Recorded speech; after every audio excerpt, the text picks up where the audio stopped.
Hey there, Mr. Rogers. What's going on there, sir? Oh, things are good. Glad to hear you made it home safely, man. You got all your errands and stuff accomplished, man. But we got a lot to catch up on, man. I had some congestion issues last couple days, and I've been chomping at the bit. I got some hot shit, man. I ain't dropping that yet, but man, one of the biggest things, man, is Naoya Inoue, man, and Stephen Fulton, man. And I got a little glimpse of what you had earlier, man. But now that you relaxed, you had time to think and mull it over, man. What do you think that they about to get it on? Man, I'm gonna tell you, this is what I think now. From a fan of Inoues, okay, and you know I've been on his bandwagon for a while. You know, I've been talking about this guy before a lot of other people really got wind of him.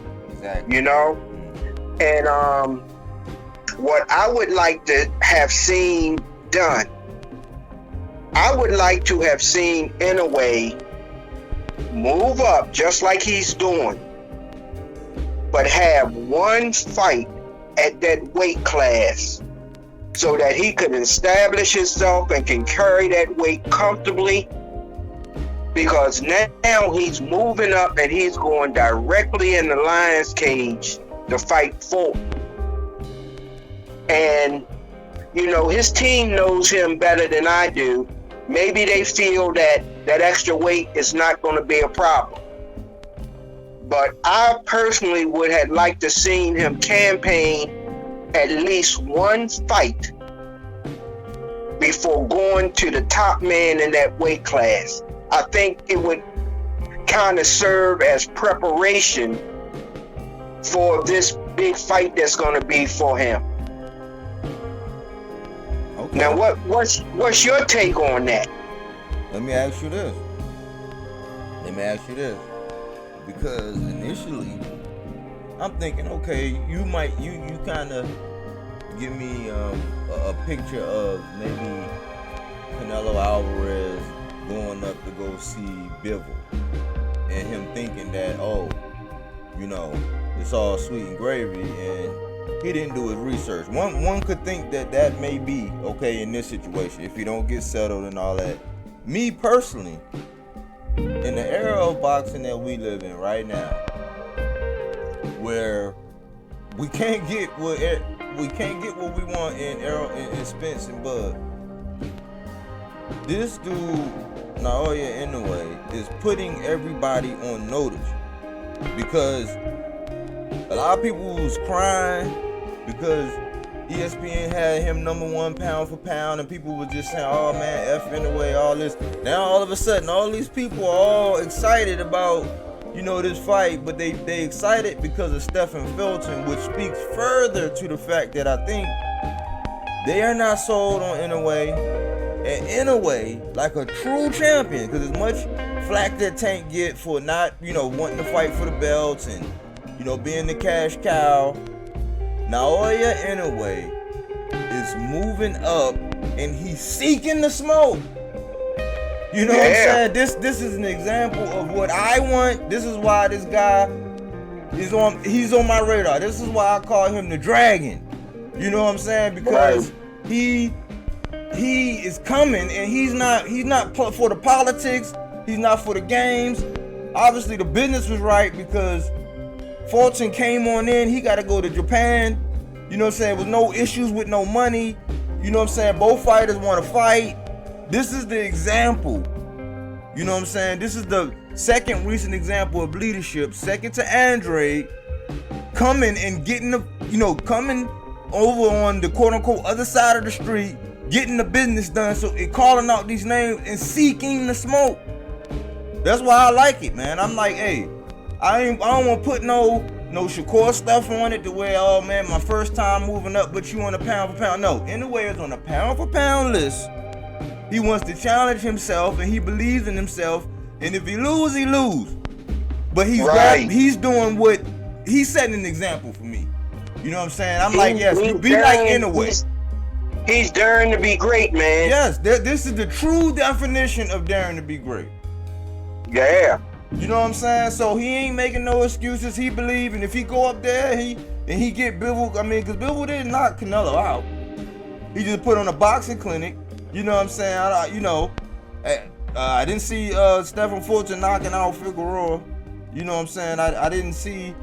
He's not known to be that kind of knockout artist. But we know what kind of fighter Inoue is.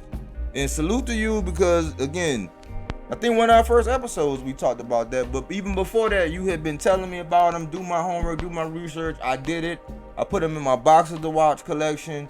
And we had already bought stock in Inoue. We was even talking about him coming over, but man, Inoue made it so sweet that, hey, he going over there. So that's the definition of greatness on Stephen Fulton's part 2, going over there. Because everybody made a quick whoop-de-doo about Devin going over to Australia. Stephen Fulton is setting the example by going to Japan. You know, I believe that the lure of him going over to Japan was he was probably offered more money in this particular campaign to fight than probably any other one. And another thing about this too, man, is it's kind of tricky because Fulton fights for PBC. And you know, I like to know what kind of arrangements was made that PBC would allow him to go over there and to fight Inoue, knowing that Bob Arum promotes Inoue. Yeah, but I think when it comes down, I think I read something where it comes down to Japan and all that, they kind of have more priority. You know what I'm saying? Like when it comes to matters of elsewhere and the fighters that he, you know, they got to coordinate with. He's like damn near sovereign over there, like as far as, you know, because, you know, you got to think that's Japan. That's their marquee guy. That's their, you know, that's their, if you want to say who, I don't want to say over here, but let's just say overseas, like how they're Tyson Fury. That's their Tyson Fury, so to speak, of their region, of their era. That's their, I guess, Cambosis when he had, you know what I'm saying? So they got, you know, it's different because Naoya is just way more established and all that. But he's been getting his bread. I heard, now money wasn't a problem, you know what I'm saying? I think that a lot of times it's a misconception because you have a lot of people, just like everything else, they point out a lot of the flaws with PBC. PBC is not this ball and chain where you can't go and do whatever. You gotta wait for all these outsiders that's not over there with PBC to always point a finger, and that's the path where I think some of them choose that, because you can always say, oh man, well, you know how them guys is over there.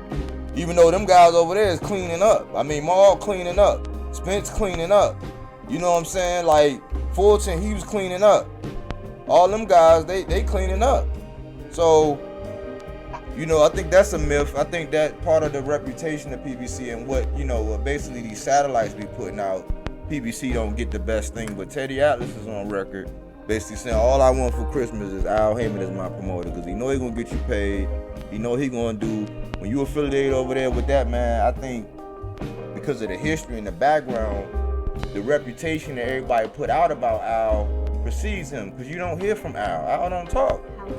He don't defend himself. He don't jump out there. He's not gonna combat none of that stuff. So I think it's more reasonable, and either way, man, as far as the business, look, it's done. You know what I'm saying? And it was no, you know, that culture about that business and how they do things is just different. You know what I'm saying? It's just official tissue where, you know, it's no problems. We ain't hear no problems. We heard about it as a possible. And then, like, I think maybe 2 days later, it was like, oh, it's done. It's boom, boom, bing. Because I ain't even get a chance to do the video yet because I wanted to kind of, you know, mull it over. And I'm just glad I don't even care what the whole deal is. I know both parties agreed. Obviously, it was a good deal for everybody. They both setting an example. And I want to get into the style. I want to get into, you know, because it's going down. It's going down. And see, Fulton being naturally bigger at that particular weight class, you know, he may be able to sustain some of the punches of Inoue initially. Now, as a fight goes on, fatigue and different things settle in, and the punches that you get hit with later in a fight can be a little more damaging to you because of the punishment you have sustained throughout the fight. So I would say, you know, Fulton has an advantage of being hit by guys bigger, but just because the guy is bigger, I don't know if the punch that Inoue throws, I mean, the leverage that he uses, you know, he fights probably with the power of a weight class higher than what he actually is. Because when you look at what he does to people in his weight class, it's like, wow, this guy is just, he's too much of a physical specimen. And his accuracy, his leverage, the way he throw his punches, I mean, it's either to the head, to the body. Everything is punishing. So once he move up in this weight, if he's able to carry his punch the same way he has traditionally, the way he has done since 108 pounds, and he moves up into this particular weight class, and he has the same type of leverage and power, Fulton could be in for a long night. Yeah, you're right. I think the weight and absorbing, you know, I'm taking everything into consideration. I'm taking you know, him getting acclimatized, how early he gonna go over there. I think it's like a day for every hour difference you need to be over there at a minimum. But as an athlete competing at that level, having to, you know, do all that, I'm looking at all of that for Fulton. But this is what I see. Now, Nonito Donaire, one of the most savviest veterans, you know what I'm saying? I think he's a walking Hall of Famer right now, you know. Oh, he is a Hall of Famer. It's no doubt about it. And, you know, I look at the adversity that Naoya suffered with his face being broken, you know, and him going through that. And I don't, to be honest, I mean, we talking about what, 118 to 122? You know, I know that's 4 pounds and those are little guys, but I'm thinking about it like this. Naoya suffered that broken face and got through that with no Donaire. You know what I'm saying? I mean, unless Fulton is coming like that, you know, him trying to stay at the end of a stick and a jab for a full 12 rounds with a guy like Inoue, it's almost like one of them things where if you don't got nothing to keep Inoue off of you, he's gonna be on you. You know what I'm saying? He's nimble enough. I talked about how he cut the ring off on Paul Butler when he got tired. He didn't have those issues that, you know, that Boots had with carrying, you know, when he's not gonna let you just dance around and prance around. And you got to have something, you got to be coming with something, because Inoue is coming. You know, I'm just he's gonna be at home in his comfort zone. You know, yeah, he moving up a couple pounds, but like I said, I don't see him on a regular basis. You know, I don't think he gets like Jesse Van Rodriguez, because I seen him. I can show you an image of him in between fights. And I'm like, what? You get down, you shrink down. So I don't know what kind of situation it is. I just think stylistically, if Fulton don't have anything or he can't create, I don't believe he's gonna be able to dance around and box his way all around. Like eventually, you know what I'm saying, for 12 rounds, you know, with all that pressure, you know, it's to me. My first initial take is they be sleeping on him. I don't think Naoya would do any of this without having already studied his opponent. He already know the landscape. This man played chess. He probably obsessed with Fulton. You know what I'm saying? Fulton didn't even know. He's been on his radar for the longest time. And Fulton was thinking about going to go have a rematch with Figueroa, probably re-looking at old film about that Figueroa. This ain't no Figueroa. You know what I'm saying? And he was already getting ready to move. He took it at a snap drop. I think Naoya had more time because he already knew, hey, after I get this done, I'm moving up. I think he had already been looking. I think from the moment he got rid of Butler, he was looking at Fulton. Because the business says so, the fact that it made like this, all this stuff is done, and he knew that was going to be his move. I think he's been studying Fulton. He been studying Fulton.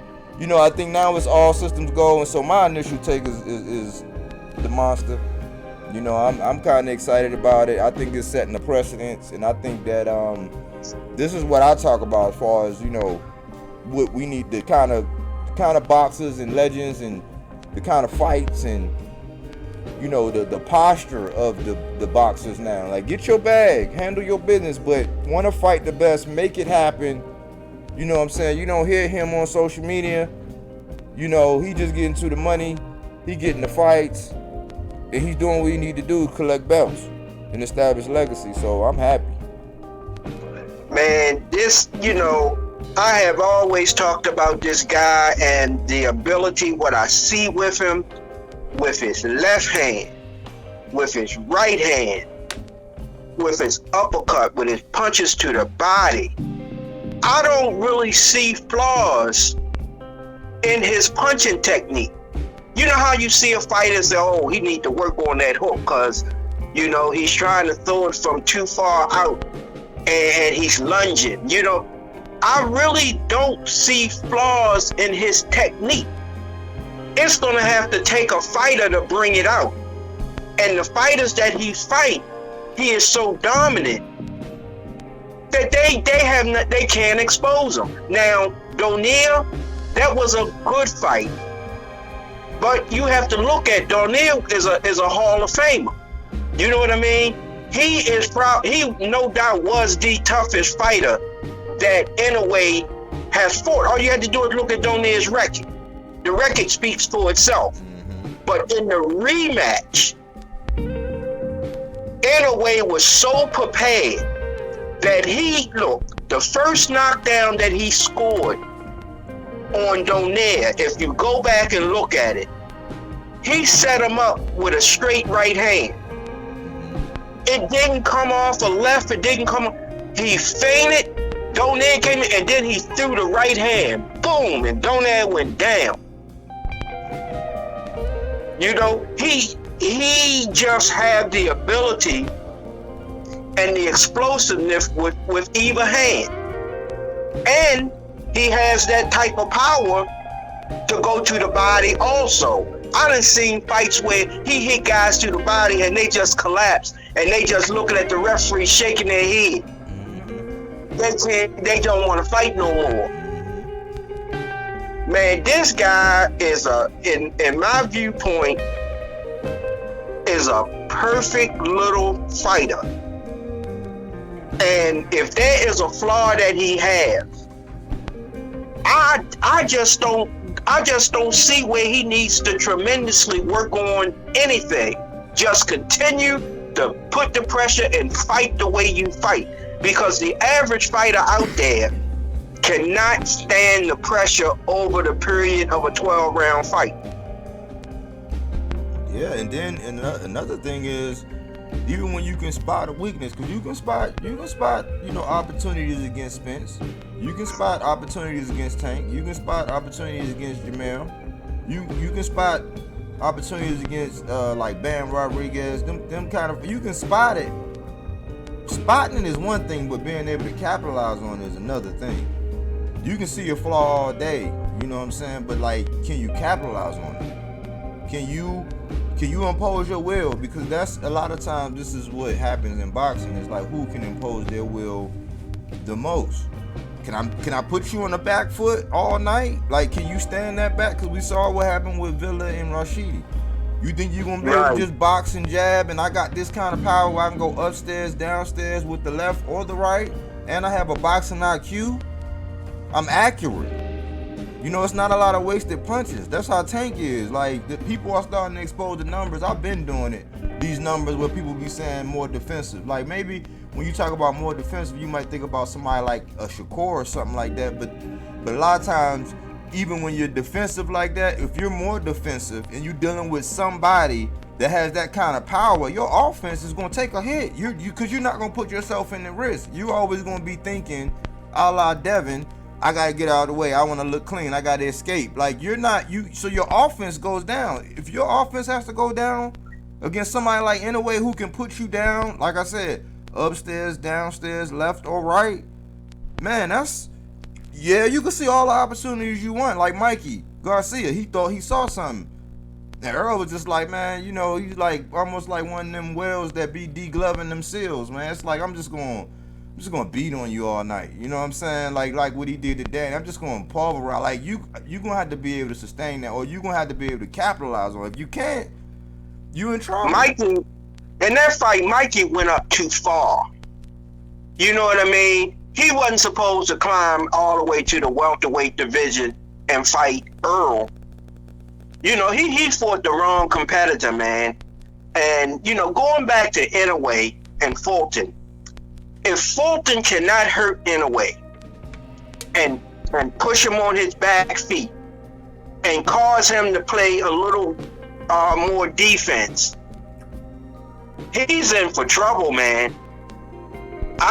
He better be able to hurt Inoue, and he better establish it early. Because if not, Inoue gonna put the pressure on him. Yeah. You know, yeah. It's an exciting fight, man. It get me excited, man. That's what's right with boxing right now. That's one of the prime examples of what's right. Hopefully we get this and it goes down in the history books. But right now, all systems are go. You know, when you look back at Inoue's last fight with Paul Butler, okay? Now, technically, we can't take anything away from Butler because let's keep it in retrospect. The man was a champion, okay? He was a champion at that weight. But when he fought Inoue made him look like a journeyman. He made him look like he shouldn't have even been in that fight with him. He made you forget that Butler was a champion. That Butler was actually an A-side fighter. He made him look like a C fighter. Very pedestrian. Not even pedestrian, because he made him put his hands in his pockets, man, for the most part. I mean, he was trying to be opportunistic every now and again, but you could tell he was not trying to get caught with nothing, you know what I'm saying? And then Inoue had to press the issue.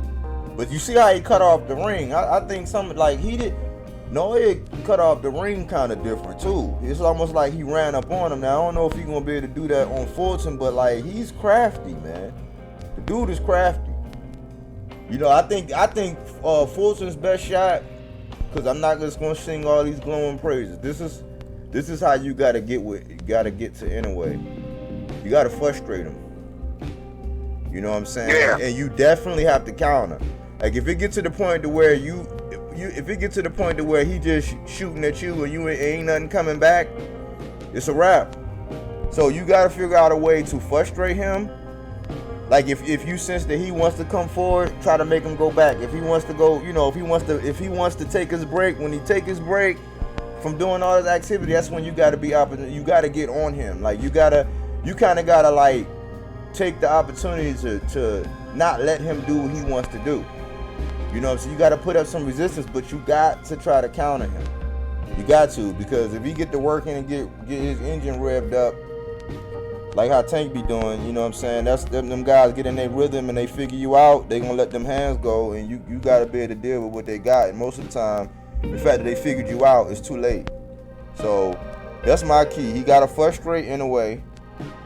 He got to put resistance, or he got to try to. If Inoue wants to try to be the counter, you know what I'm saying, then he got to try to counter and make Inoue come in and rush in and get impatient with him. Because I saw Inoue kind of get, Paul Butler did it, you know what I'm saying, I don't think he was as offensive enough that he needed to be, you know what I'm saying. There was some time where he touched him, but not like that, like nothing to really be like, nothing like that. He got in, he touched him, because in boxing you get touched, but I did see him kind of frustrated. When Inoue didn't get what he want, he started getting a little frustrated. If Fulton can do that with his boxing IQ, maybe. But then, man, you gotta counter him too. So because he gonna figure you out, and he gonna think, okay, well shoot, I gotta do something else. He gonna make an adjustment. He gonna get aggressive. When you get aggressive, you gotta be able to counter him and make him miss. So it's not impossible. but it's not the easiest thing in the world either. You know what I'm saying? So at a glance, that's just what I see right now. You know. Yeah, man. Inoue don't throw a lot of looping punches from outside. He tends to throw his punches in combinations, and everything just seems to be hard. So, you know, Fulton gonna have his work cut out for him, you know, because this is gonna be a fighter that has ability that he's probably never fought like this before. This man has a lot going for him. The only advantage that Fulton has is being at that weight class and establishing himself at that weight. We gotta see, you know, if Inoue can carry that weight and sustain it through a tough fight. Because I don't expect this fight to be the easiest fight for him. He's gonna have to put some work in. But based on everything I've seen with him, if there's any fighter that can move up from the bantamweight and fight Fulton at the new weight class, the only fighter I see that can actually do it and have a chance of winning is Inoue. He's the only man below him, I think, that actually has a chance of beating him. Now, have you ever seen any conditioning issues aside from the weight? Have you ever seen any conditioning issues with Inoue? Nope, I haven't seen it. That's why when I say, you know, with this guy, I haven't really seen flaws in his technique. He seems to be a good, polished fighter. And if he's got a weakness, then somebody's going to have to expose it, because nobody's been successful enough to unlock that key yet. I mean, unlock that safe. But on the other hand, his dominant power and pressure seems to stop guys before they can actually figure out a way to beat him, because as the fight goes on, they lose power. And as he put pressure on you, you can pretty much see the ending coming. Like, for example, the fight with Paul Butler. We all could see what was about to happen. The pressure, the power, it was taking its toll on Butler. You could see it in his face. You could just see that this man cannot sustain this much longer. And look, even you said it, a couple body shots he hit him with, you could hear it through the TV. Boom, boom. Yep. That little guy's a monster, man. And see, that's what I'm saying as far as knowing how to, like, break somebody down. You got somebody that think they want to box and jab and move. Like, he's going to go to the body. Like, at some point in time, you're going to have to deal with it. Like, you're going to have to, unless your condition is just that good, you can go 12 and you can outpoint him, be more accurate and avoid that. You know what I'm saying? I mean, hey, if Fulton can do it, you know what I'm saying? Fulton can do it. Man, either one gonna make a statement. You know, this is a statement fight, and who knows, man? Hey, this might be, you know, we know how fights go and how things happen. Hey, who knows what'll happen, man? So, you know, it's gonna be a good chess matchup now, because now Stephen Fulton know, hey, he like, hey, this is for, you know, this is for some big marbles right here. So, you know, it's gonna be good, man. It's gonna be good. I'm excited about that. All right, let's kind of look into the future for a minute, right? Okay. Let's say, for example, Naoya Inoue does the unexpected, and he goes in and he punishes Fulton, and he stops him. Okay. What would you think would be next for Inoue? To continue the campaign as a super bantamweight, or try to move up to featherweight? No, he got to settle in. He got to settle. If he was to do that, he got to settle in that division, man. I think I ain't saying all that. I'm saying he need to settle in after that. You know, I mean, if it's a rematch clause, we don't know about rematch clause. You know, I didn't get into all of the, you know, so. But yeah, if we had to look into it, he would have to settle down. I wouldn't be, you know, because you know, we all saying that we putting he had to settle in for me. You know what I'm saying? It's not like a Charlo thing. If he could beat Fulton, right, then, like you say, there could be a rematch clause. And then after that, try to establish a unification in that division to show his dominance, maybe before trying to venture somewhere else, even if that's in his plans. You know, sometimes, you know, with a guy, you know, this might be his plateau, to move up and to fight and capture the belts. And who knows, he might want to retire. Who knows? Fighting is not something that every guy needs to keep on doing until you run into a guy that's able to punish you. The smart guys can get in, do what they need to do, and then get out of the sport healthy. Yeah, I think I seen some, you know, it was a while back. I think it was around the time when he just got the Undisputed. They were saying, man, they were saying they talked to him and his people, and they were saying he gonna be going for at least 3 years, because he's still, I think he's what, 28. So somewhere around there. You know, so he's 28. You know, they were saying he's gonna be around for like 3 years. I think he's gonna settle in. You know, he wants to be great. You know, I think he's wise, and I think he's gonna be looking for the names and the ones that make sense, and you know, the sensible fights, because he's not gonna be at the mercy of it being about money. You know, he's getting plenty of money, and he's the man where he's from. He's gonna be, he already is living legend right now over there. So, you know, I think he's gonna settle in, get some names, see what happens. You know, I seen Bam, he's moving down, and they, you know, sometimes them lower weight classes, they start to seeing what's going on in the future, and they start moving down and moving up and doing all that stuff. I think he's gonna settle in where he at, and if it makes sense, he gonna make that fight right there. You know. Yeah, because like I told you, I saw a clipping of Bob Arum right shortly after he signed Inoue, and he stated that Naoya Inoue is the best fighter in the world. And he said this during the time when he still had Bud. But then again, you know, him and Bud could have been on their way out.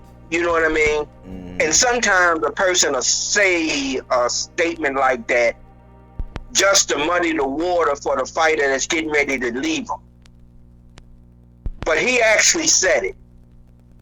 Now, Bob Arum been around. Hey, he been around. Bob Arum done been around some time. I say, hey, Bob love to talk. Sometimes he telling the truth, man. He might have been telling the truth that day. You know what I mean? Bob used to promote Muhammad Ali. Yeah. You think about all the names. When you think about all of the names that been through Top Rank, man, shoot, he done seen them.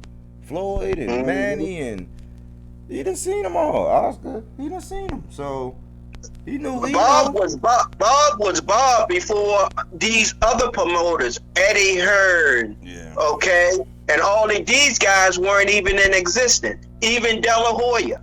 Yeah. Golden Boy. None of these guys wasn't even in existence when Bob Arum was out there. Yeah. Was not even in existence. You had Bob Arum primarily and Don King.